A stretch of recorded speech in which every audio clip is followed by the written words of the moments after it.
Hi hello welcome to Jason media.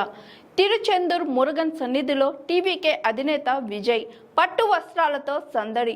Tamil Nadu assembly ఎన్నికల polling ముగిసిన తరుణంలో తలింగ వెట్రి కళయం వ్యవస్థాపకుడు నటుడు విజయ్ ఆధ్యాత్మిక పర్యటన రాజకీయ వర్గాల్లో ఆసక్తి రేపుతుంది. మంగళవారం తెల్లవారుజామునే చెన్నై నుంచి ప్రత్యేక విమానంలో మదురై చేరుకున్న ఆయన అక్కడి నుండి రోడ్డు మార్గంలో ప్రసిద్ధ పుణ్యక్షేత్రం తిరుచెందూరు మురుగన్ ఆలయానికి చేరుకున్నారు. ఆలయ సాంప్రదాయం ప్రకారం పట్టు పంచ పట్టు చొక్కా ధరించిన విజయ్ స్వామివారి విశ్వరూప దర్శనంలో పాల్గొని ప్రత్యేక పూజలు నిర్వహించారు. ఈ సందర్భంగా ఆలయ అధికారులు ఆయనకు ఘన స్వాగతం పలికి స్వామివారి ప్రసాదంతో పాటు వెండి వేలును బహుకరించారు.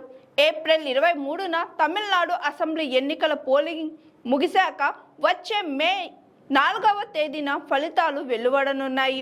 తన రాజకీయ అరంగేట్రం తరువాత జరిగిన ఈ తొలి ఎన్నికల్లో పార్టీ విజయం సాధించాలని కోరుకుంటూ ఆయన ఈ పర్యటన చేసినట్లు తెలుస్తుంది.